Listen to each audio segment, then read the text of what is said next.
There we go. I think that's do it. Okay, we'll do one more time. Okay. Karr had resumed office as president of Upper Bavaria, a post he had kept open for himself. Poner had made no secret of his bitterness about how things had developed. Had a proclamation posted in the streets of Munich, in which the announcement of his resignation as police president. The Neue Zeitung, organ of the Munich Communists, assessed the situation in the following manner. The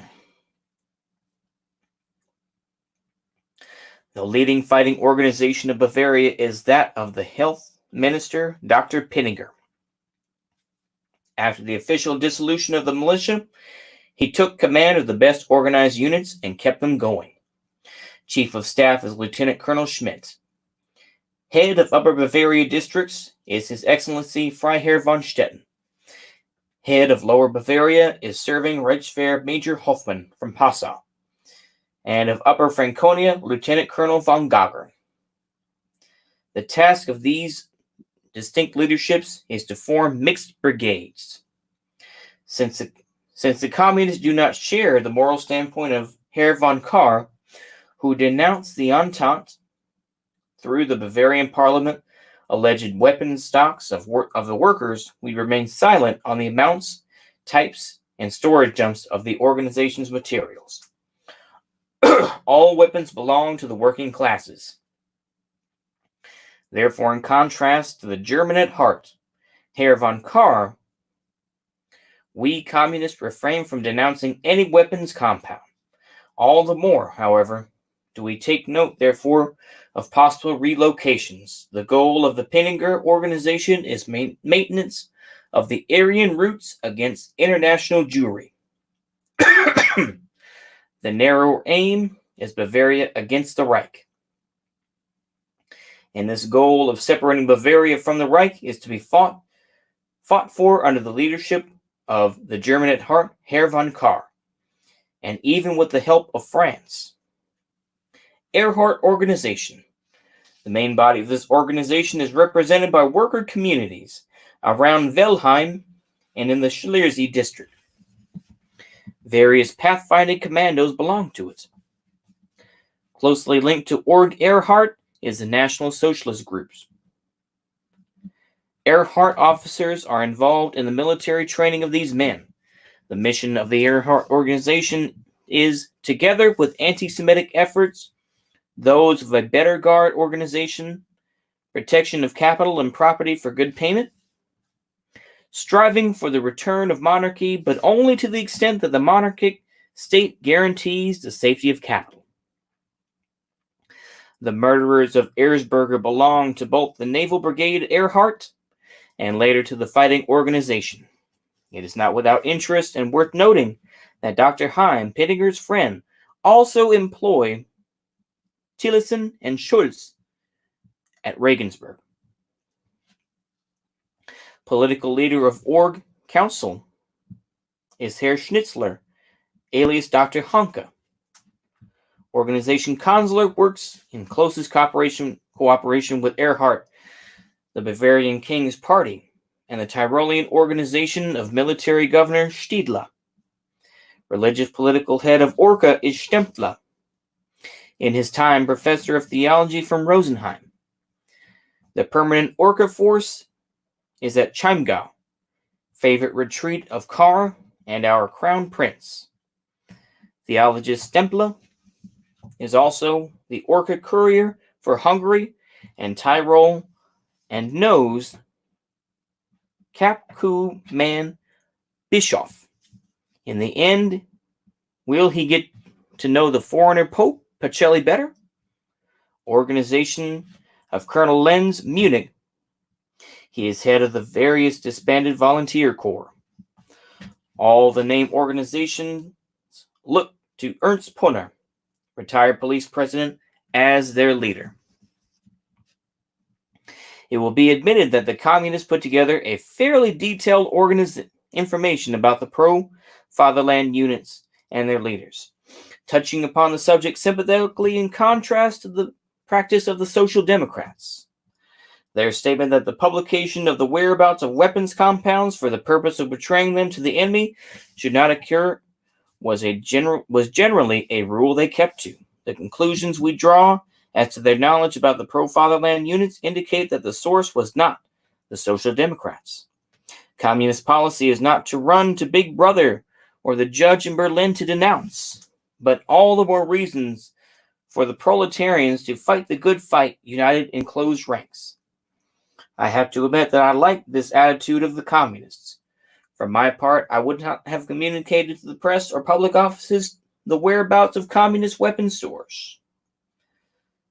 I had the strength to seize them if necessary, but in the main, I preferred to know where the locations were and keep an eye on them. The autumn of 1921 brought those Bavarians loyal to the monarchy a painful loss. At Sarvar in Hungary, far from his people and homeland, old King Ludwig III died on the afternoon of 18 October. His wanderings after 9 November 1918 had brought him finally to Hungary, where his illness defeated the best efforts of his personal physician, Dr. von Sadel. Only then did the deceased prince of the state return with full honors to his residence. At the Bavarian border, the cortege was met by their heir apparent, now King Ruprecht, His Excellency General von Moll, General von Epp, His Excellency von Kahr, and many other personalities from the pro-fatherland circles. At Wildenwart, the body of his dead queen was laid alongside him. The whole population turned out to see the cortege bearing the royal couple. The coffins were borne into the Ludwigkirche, and on 5 November 1921, the 8th anniversary of the coronation, taken through the streets from the royal residence to the cathedral in a fabulous funeral procession. Nearly all Munich paid tribute to the dead royal couple. A Reichswehr company led by Captain Nies provided the military escort. Delegations from across Bavaria gave the royal pair, driven out by foreign riffraff, the last honors. Cardinal von Faulhaber made a moving speech in farewell. Once again, fate had knocked at the gates of Bavaria. Not only Munich, but the whole Bavarian people, even beyond the borders of the so-called rightist circles, made their support for the monarchy known. If ever, now was the hour to avenge the crime of 9 November 1918. Now it was the time to act. If the rightful King Ruprecht had now left the cathedral for the royal residence, and from there made the proclamation that he had decided to ascend to the throne of his father and take up the reins of government of his state, jubilation would have seized Bavaria and Germany, and nobody could have opposed him. The fate of the people and Volk is decided in seconds. Whoever falls to seize the chance when it prevents itself loses it forever. King Ruprecht limited himself to claiming that he inherited the rights of his father, but he made no use of these rights. His advisor was yet again His Excellency von Kahr. I saw out the day in a melancholy mood. I was moved not only by the mourning for the dead king and patron of my regiment, for the Prince of Bavaria to whom I held true, but deeper was more disappointment from this day, which could have struck the shame of November 1918 from Bavarian history, waned, unused. Captain Romer, feeling himself thrust into the role of savior of the fatherland, kept a part of his Freikorps Oberland on alert to prevent any action against the king. The Reds could not understand that everything was simply fantasy. After this wasted day, the Marxists no longer feared the oft-repeated demands made in the patriotic press for an elected president. The beginning of 1922 brought no important events. The seething spirit of the Volk had quickly gone off the boil following the departure of Kahr, with Graf Lurchenfeld taking up the reins of government. The Pinniger organization, the strongest pro-fatherland organization in Bavaria, gained ground and consolidated. It had survived teething troubles, and the police had given up persecuting it. Its HQ was in Mollstrasse, where Dr. Pinniger had settled with all his family. At that time, he maintained close links with Hungary and Austria, although it was primarily Lieutenant Colonel Horl who worked with the Austrian Self-Defense Organization. These contacts gave rise to the public accusations against Pinniger, led by August Abel, that he intended Bavaria to secede from the Reich and form part of a Danube confederation under the protection of France. Even Captain Rummer, the leader of the Freikorps, Oberland, made the same allegation against Dr. Pinniger. According to Rummer's statement, on his word of honor, Pinniger is alleged to have said to him, "We should not shrink in horror at leaving the Reich temporarily under the protectorate of France." Freikorps Oberland was therefore sharply opposed to Pinniger. Although in my own contacts with him I found nothing which appeared to support these claims, particularly since Forestry Commissioner Esserich withdrew the suspicions along these lines which he had uttered in October 1921. I was personally much more doubtful about the Oberland leaders, who besides Rumor included Major Horadam, because I could not obtain clarification about their goals. However, I do have to acknowledge the enthusiasm of which Rumor led the Freikorps and got things done. The NSDAP had received fresh impetus, and on 29 January 1922, the movement held its first rally in Munich. This did not meet the approval of the Bavarian government, and Minister of State Dr. Schweier stated in March 1922 in the Bavarian parliament that the expulsion of the Austrian Hitler is presently under consideration. This announcement unleashed such a storm of indignation that the government decided not to pursue the matter for the time being. It was especially veterans of the front who interceded most noisily, for their comrade Hitler. He had been a volunteer to the German colors, had fought for Germany for 4.5 years, and had been decorated with the Iron Cross First Class in the rank of private. The Bavarian government of Graf von Lerchenfeld thought that these references to military service at the front were more than odd, since the final wisdom of the middle-of-the-road policy was expressed by the catchphrase "to the left and right in proportion." Such a policy of the center in a state still reverberating from the aftershocks of revolution must necessarily lead to seesaw politics. One can only rule as left against right or vice versa. The left, whose policies were always clearer than those of the bourgeois right, had always ruled as the left.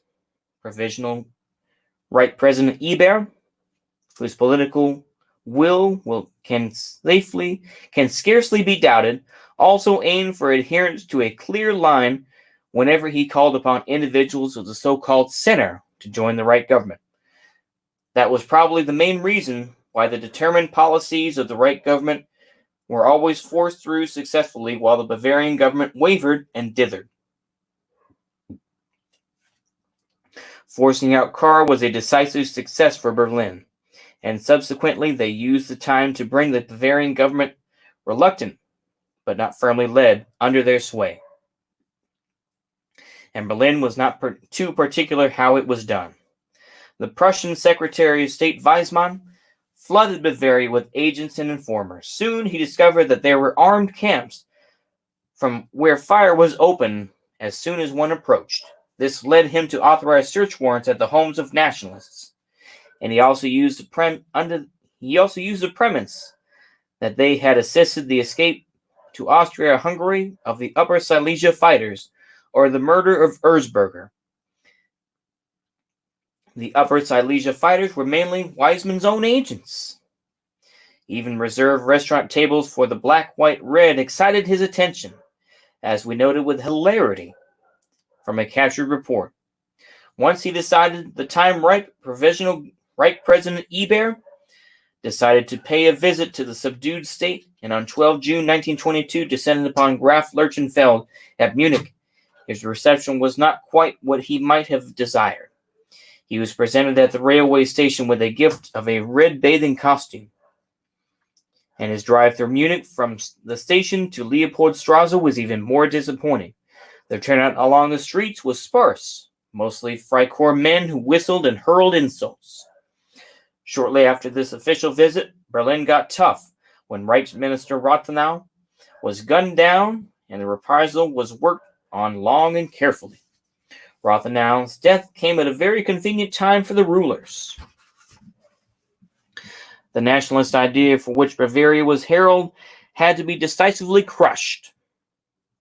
That was the firm resolve of the International, working in close collaboration with Moscow. The Red Terror, especially in Thuringia, was allowed to spread. At Lake Constance, Major Scherer, who stood up to a horde of red demonstrators, was bestially slaughtered.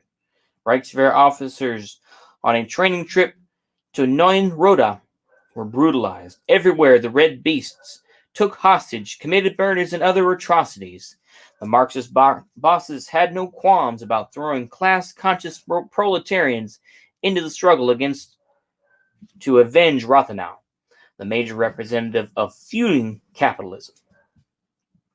Yet when a few months later German workers in the Ruhr were mown down by French machine guns, the Reds forgot completely to call for similar demonstrations.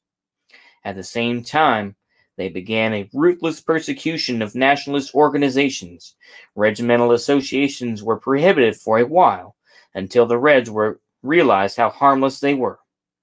Numerous nationalist organizations were forcibly disbanded, especially Org Council, for whose circle the pan-German assassins of Rathenau came.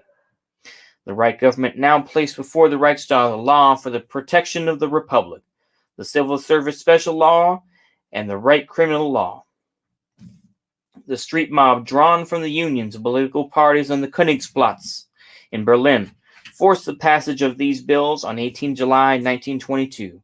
The first breach of the Weimar Constitution was therefore created by those placed in office to preserve it. For these laws changing the Constitution required a two-thirds majority of the upper chamber. The government and its deputies forced them through for fear of the mob. Through special courts and special laws, the basic rights of the German people were set aside, and thus class domination over everything nationalist was consolidated. All German nationalists now looked to Bavaria. How would the state react? Materially, the Bavarian government and parliament recognized the law for the protection of the Republic, but held back from signing the regulations bringing it into effect. The Civil Service Special Law was not accepted for Bavarian civil servants, nor did Bavaria want revolutionary tribunals of the Cheka or the Cheka. The Red Mob raged against Bavaria as the bulwark of reaction and counter-revolution. The situation became so threatening that the Reichswehr 21st Infantry Regiment was withdrawn from training at Ohrdruf in Thuringia to Grafenwöhr in Bavaria. The Reich government demanded that Bavaria repeal the orders rejecting the legislation. The Socialist SPD and USPD parties, without immediate contacts to the Reich government, through very possibly in combination with the communist KPD, planned action against Bavaria in the case of its continuing resistance. This would include a general strike together with the closure of the highways at the Bavarian border. The Reich government was asked to intervene with force of arms against Bavaria. At the Works Council Assembly of Greater Berlin, which was handling the action against Bavaria, the communist Rimmel pointed to the enormous danger he perceived in that the proletariat could be torn asunder by the Volkisch swindle, and that this agitation had already caused serious confusion amongst the workers. Every day that this situation continued to drift, thanks to the government and the slack performance of the socialist workers' representatives. It would worsen to the disadvantage of the proletariat until the White Terror returned to the German people to the slavery of the monarchy, spreading from Bavaria outwards. Rommel's oration received with loud and enthusiastic applause, accompanied by shouts of "Give us arms!" and "Up and off to Munich!" and "Down with Karl and Punner!" This provides clear evidence of how strong the Bavarian position was at that time, and how dangerous the nationalist tide appeared to the Reds of all shades. If Bavaria submitted in the struggle with the right government, this would have been a decisive blow to the German nationalist movement as a whole. Whether all Germany should asphyxiate in the Red Swamp, or whether at least in one region of Germany the nationalist banner would still fly, lay in the hands of the Bavarian government. Graf Lurchenfeld traveled to negotiations in Berlin. As always, when facing questions of Germany's survival, the right government regurgitated the allegedly endangered foreign policy situation. This measure had never yet failed, and with the German ignoramus, it never will. Paint the terrible foreign policy consequences on the wall for the anxiously watching citizen, and he will always give in order to avoid something worse. I shall give examples. From the foreign policy area, when a German National Assembly, on the unanimous advice of the peace delegation returning from Paris, and after the observations of Graf Brockdorff, combined to reject the conditions of the Versailles Treaty, Ottmar Strauss came on the scene, related to the timid representatives of the people the enemy's fearsome plans should the terms not be accepted. Naturally, after that, acceptance of the terms was the only thing possible, and peace was signed. It is necessary to point out that the assertion was entirely imaginary, and that Foch himself had no possibility of military action against Germany. Diary, British Field Marshal Wilson, June 1919. In the domestic politics area, when the law of protection of the Republic was being debated, Stresemann and Fehrenbach alleged that in view of the moratorium on negotiations with France, its acceptance was necessary on foreign policy grounds. Was it any different during the Cock coup, the disarming of the militia, and the disbanding of Ulrich? Was it different on 9 November 1923? General von Donner had to fire on fellow Germans for the foreign policy reasons. Otherwise, the French would have invaded as far as the Main River. If the German counter-revolution had succeeded. Earlier it had been, the French will march into the Ruhr, or we will lose Upper Silesia, etc. This time it was with regard to the London Conference, where the French were demanding no less the financial control over Germany. The Reich president pleaded with the socialist coalition to put off the action against Bavaria, having regard to the tense political situation, and the Reich chancellor to persuade the Bavarian negotiators that in view of the attitude of Poincaré at the London Conference, they should be brave and give in. The result was an agreement between the Reich and Bavaria, in which the Bavarian president did bravely give in on all points. Dr. Wirth and Graf Lurchenfeld, with effect from today, the Bavarian government will withdraw its decree by 18 August at the latest. The document stated. The Marxist press, particularly the Münchener Post, was triumphant and announced the defeat of the Bavarian government with mocking pride. In Bavaria, nationalists expressed outrage at the surrender. Deputations made their way from all corners of Bavaria to Munich to protest the cabinet and the political parties. The demonstration on the Königsplatz in Munich was the greatest ever seen in the city. Posters and leaflets urged people to attend. The National Socialists marched in. The townspeople streamed to the Königsplatz in enormous numbers and filled the venue as far as the eye could see.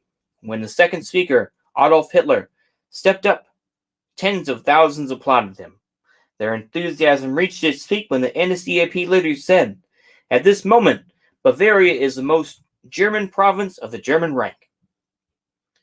At the conclusion of the demonstrations, the many tens of thousands present raised their hands at Hitler's request to promise to protect Bavaria against the threat of Bolshevism.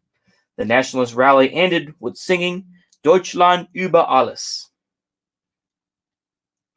That same evening, the labor unions sent the following telegram to Berlin.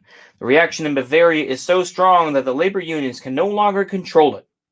Resistance is only possible if the Reich government proceeds against Bavaria with all forces at its disposal, Reichswehr and security police. Only under the protection of these measures can the labor unions in Bavaria overcome the reactionaries. The Red Press raged, success of French plans, deterioration in the foreign policy situation was the repeated melody. An attempt was also made to stir up the German government against the speeches of Kahr and Schwerer in the Bavarian parliament. The major press organs of the Volkspartei and the Democrats, Müncher, Neueste, Nachrichten, attempted to reconcile the differences by suggesting the Bavarian government should give in. Personally, I was not deafened by the nationalist wave. Flaming protests and mass demonstrations are clearly valuable for whipping up sentiment, and perhaps often dispensable. But if there is no man to take the practical preparations behind the smokescreen and then act, they will be without effect. One only needs to remember the enthusiastic militia rally on the Königsplatz, when tens of thousands of rifles raised to the heavens in a pledge. Yet, only a few weeks later came the shameful disarming and disbandment. Here I saw exactly the same situation. Nationalist feelings would be left to peter out, and in the party offices, meanwhile, the bosses would hammer out a compromise solution. Compromise has been for years, always and everywhere, the final conclusion. With this in mind, on 13 August 1922, I drafted an appreciation. Oh, man. Okay. I'm sorry, folks. This is a lot of stuff. We're going to go ahead and finish this up tomorrow, okay? Y'all have a good night.